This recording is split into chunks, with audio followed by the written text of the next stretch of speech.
Il viendra un temps où les hommes ne supporteront plus la saine doctrine. Salut, moi c'est Phil, bienvenue sur la chaîne. Aujourd'hui, je te donne un truc d'analyse super simple pour détecter les erreurs de doctrine. Ça va t'aider à défendre ta foi, même face à des gens très érudits bibliquement. En effet, l'apôtre Pierre nous dit dans 2 Pierre 1,16 que les fables doctrinales sont habilement conçues. Effectivement, les faux docteurs, c'est pas parce qu'ils manquent d'intelligence qu'ils se trompent. C'est parce qu'ils renient les règles de logique. Les règles de logique, en mathématiques, en informatique, en ingénierie, les gens ont tendance à les respecter, sinon ça produit des ponts qui s'écroulent avant le temps ou des guichets automatiques qui feraient des choses étranges. Mais en théologie, la logique, souvent, ça prend le bord. Donc, la méthode de détection que je te donne dans un instant fonctionne seulement si tu es sola scriptura comme moi. Pour un croyant, concrètement, ça signifie que la Bible est le juge final. Ça signifie une indépendance vis-à-vis des traditions. Quelqu'un qui est sola scriptura estime que la Bible est suffisante, que tout ce qui est nécessaire au salut et à la vie chrétienne est déjà contenu de manière claire dans les textes bibliques. La méthode que je te montre aujourd'hui fonctionne seulement si Dieu est cohérent. Autrement dit, si Dieu ne se contredit pas lui-même et s'il n'est pas absurde, en nous parlant au travers des Écritures. Parce que si la Bible contient des passages qui se contredisent, eh bien alors, comment on fait pour savoir comment trancher? On tire à pile ou face? On prend le morceau qu'on aime puis on jette l'autre? Donc, qu'est-ce qu'on fait avec les versets qui ont l'air en opposition? Ben oui, il y en a plein des versets qui ont l'air en opposition. Check bien ça, un exemple. On a Romains 3,28 qui dit que l'homme est justifié par la foi sans les œuvres de la loi. Et puis on a Jacques 2,24 qui dit que l'homme est justifié par les œuvres et non seulement par la foi. On a Jean 10,28 qui semble dire qu'on ne peut pas perdre le salut.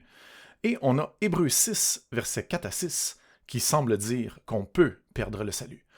On a Romains 9,15 qui semble dire que c'est Dieu qui choisit qui va être sauvé.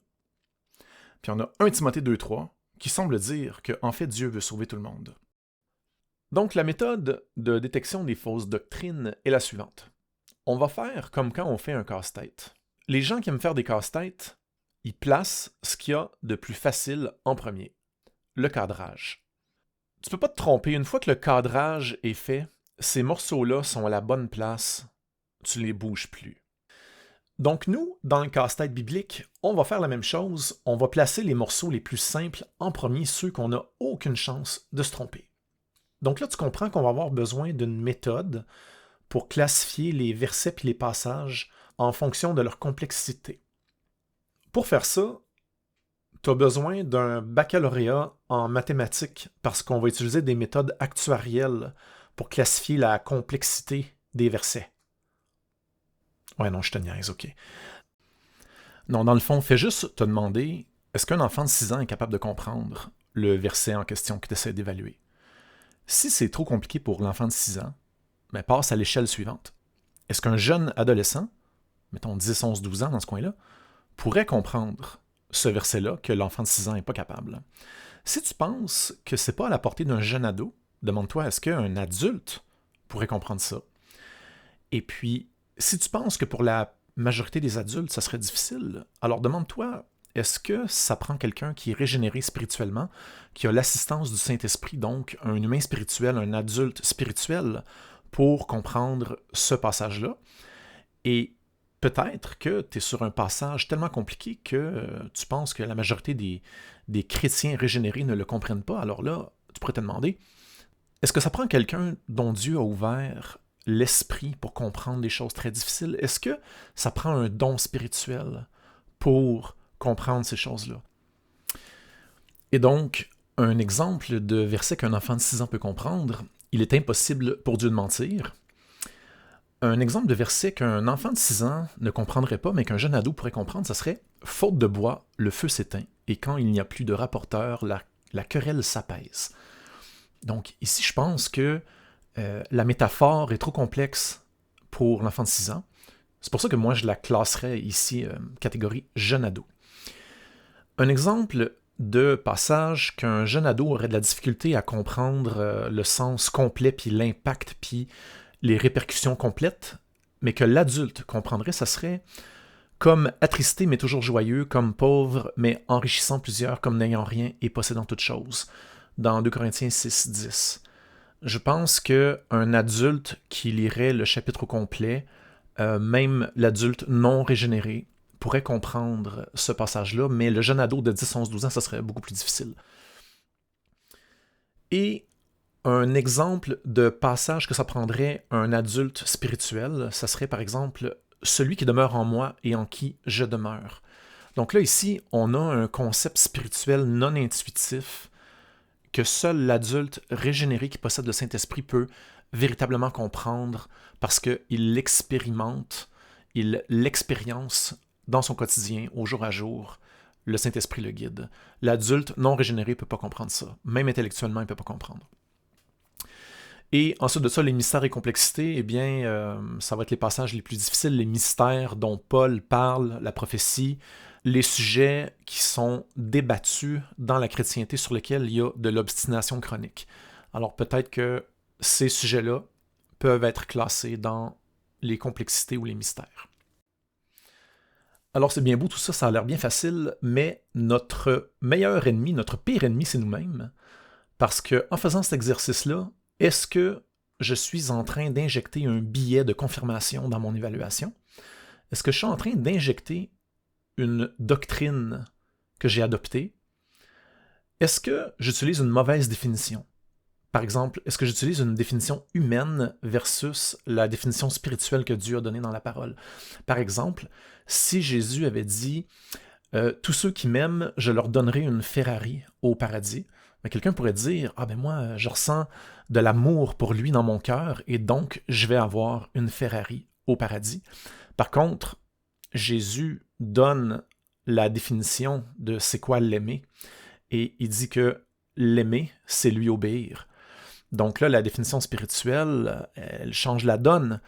Parce que quelqu'un qui ressent de l'amour pour Jésus puis qui désobéit à tour de bras, il n'aura pas sa Ferrari. Donc ici, il y a une erreur de définition dans ton interprétation du verset. Est-ce que dans le verset, il y a un faux ami diachronique? Donc ça, c'est un mot dont la signification a changé au fil du temps. Mais ça, c'est difficile à détecter. Il y a aussi les erreurs de traduction. Un exemple de ça, ça va être Matthieu 11-12 dans la vidéo précédente que j'ai faite à propos des chrétiens violents. Ensuite de ça, il y a les versets hors contexte, les généralisations abusives. Par exemple, quelqu'un pourrait dire « Ah oui, moi, je puis tout grâce à celui qui me fortifie, et donc je vais monter sur la plateforme de 10 mètres, me jeter en bas, faire une double vrille, rentrer dans l'eau parfaitement verticale, ne splasher aucune goutte d'eau, et voilà, j'ai la foi, et Dieu va me fortifier. » Ouais, ben, c'est pas ça que le passage veut te raconter. Et là, ben ça, c'est une généralisation abusive. Et puis ça, on fait ça souvent dans nos discussions avec les frères puis les sœurs. Et même les pasteurs le font des fois, de temps en temps. Il y a la méconnaissance du contexte culturel de l'époque, qui peut induire des erreurs d'interprétation, et l'ignorance de l'Ancien Testament, parce que parfois, une clé interprétative du passage est dans l'Ancien Testament. Dans le casse-tête biblique, les axiomes, ce sont les passages qu'un enfant de 6 ou 7 ans comprendrait sans explication. Donc, le casse-tête biblique, ça va ressembler à quelque chose comme ça. Les passages axiomatiques forment le cadre. Les simples s'ajoutent par-dessus, sans contredire l'étage précédent. Les moyennement simples s'ajoutent, sans contredire, et les compliqués s'ajoutent ensuite, toujours sans rien contredire de plus simple. Puis il y a quoi au centre? Bien, au centre, il y a les doctrines. Autrement dit, la manière que tu comprends la parole. Autrement dit, une doctrine, c'est un résumé d'un sujet de la Bible. Alors, quand tu vas faire face à une contradiction entre deux passages bibliques, ou entre une doctrine et un passage biblique, la clé, c'est d'identifier ce qui est simple, de le garder et de mettre de côté ce qui est compliqué puis qui a l'air de contredire. Si tu fais l'inverse, puis que tu donnes priorité à ce qui est compliqué, tu vas être obligé de tordre la signification de ce qui est simple pour que les deux passages s'agencent ensemble et qu'ils n'aient pas l'air de se contredire. Faire ça, là, c'est comme sortir ses ciseaux puis ses crayons à colorier, découper un morceau de casse-tête pour le faire agencer de force, puis le recolorier pour que les couleurs s'agencent aussi. Quelqu'un en train de faire un casse-tête qui sortirait ses ciseaux puis ses crayons à colorier pour résoudre le casse-tête, ben, il serait en train de tricher. En résolution de système, c'est la même chose. Si tu donnes priorité aux passages compliqués puis que tu tords les versets simples, ben, tu es en train de tricher aussi dans ta résolution du système. Et puis, le passage compliqué que tu n'as pas compris, peut-être que dans 6 mois, 1 an et demi, lorsque tu auras placé davantage de morceaux de casse-tête dans ta compréhension, dans ta théologie, peut-être qu'à un moment donné, le passage compliqué, ben, tu vas le comprendre et qu'il va s'agencer avec le reste sans rien tordre. Quand tu fais un mot croisé, au début, tu réponds à ce que tu es capable facilement. Ça va mettre des lettres pour les autres mots que tu as de la difficulté. Ces lettres-là vont te servir d'indice. Donc, même dans le mot croisé, on s'appuie sur ce qui est facile et certain pour s'aider à résoudre ce qui est difficile. Si tu adoptes la méthode de construire ta théologie du simple vers le complexe, tu vas probablement éviter de devenir une des personnes dont l'apôtre Pierre parle dans 2 Pierre 3,16. C'est ce que Paul fait dans toutes ses lettres, où il parle de ces choses dans lesquelles il y a des points difficiles à comprendre, dont les personnes ignorantes et mal affermies tordent le sens, comme celui des autres Écritures, pour leur propre ruine. Une chose compliquée fausse va contredire le reste. Les moyennement compliqués, puis les simples. Il n'y a pas juste l'apôtre Pierre qui est d'accord avec le principe, il y a aussi l'auteur de la lettre aux Hébreux. Hébreux 6.1, c'est pourquoi, laissant la parole du commencement du Christ, avançons vers l'état d'homme fait, ne posant pas de nouveau le fondement de la repentance des œuvres mortes et de la foi en Dieu, ne posant pas de nouveau le fondement. Donc, quand un fondement est posé, on le garde, on ne le tord pas plus tard au profit de choses plus complexes. Donc maintenant, on est rendu à appliquer la méthode que je t'ai donnée sur un exemple simple que j'ai déjà utilisé sur la chaîne. Prenons Apocalypse, chapitre 20, versets 4 et 5. Ça dit que la première résurrection se situe après la marque de la bête. On a aussi la doctrine de l'enlèvement pré-tribulation qui dit qu'il y a une résurrection avant les tribulations. Évaluons la complexité. Dans Apocalypse 20, on a un mot axiomatique. Première. Les versets 4 et 5 sont simples. Un enfant de 12 ans les comprendrait sans problème. Un enfant de 6 ans peut-être pas. Parce que la structure du paragraphe est étrange. Le verset 5, à l'endroit où ça dit « Ceci est la première résurrection », ça nous réfère au verset 4. Puis entre les deux, on a la deuxième résurrection qui a été insérée. Donc, la structure n'est pas claire, mais par déduction, on comprend que la première résurrection, c'est ceux qui reviennent à la vie au verset 4. Et puis, au pire, peut-être qu'un ado ne serait pas capable de comprendre ce verset-là, puis que ça prendrait un adulte. Mais il y a une chose qu'un enfant de 6 ans sait faire. Compter jusqu'à 1.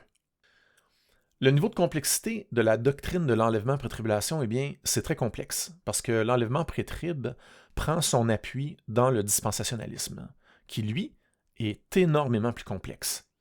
Cette dispensation obtenue par reconnaissance de pattern et non pas avec des versets clairs. Le niveau de complexité du dispensationalisme puis de l'enlèvement pré-trib, c'est beaucoup plus compliqué. L'adulte moyen n'est pas capable de parvenir à cette doctrine-là par lui-même en lisant la Bible. Ça te prend un pasteur pour te l'expliquer, sinon tu ne vas jamais voir ça. Donc, la méthode que je t'ai enseignée aujourd'hui nous dicte de garder ce qui est simple et de rejeter ce qui est plus compliqué. Dans la prochaine vidéo, j'évalue le calvinisme avec la méthode qu'on a vue aujourd'hui. Est-ce que la vidéo a été utile pour toi? Est-ce que tu as un nouvel outil pour t'aider à trier les malentendus? Si oui, mets un pouce bleu. Et sur ce, je te dis que le Seigneur te bénisse. À la prochaine. Ciao!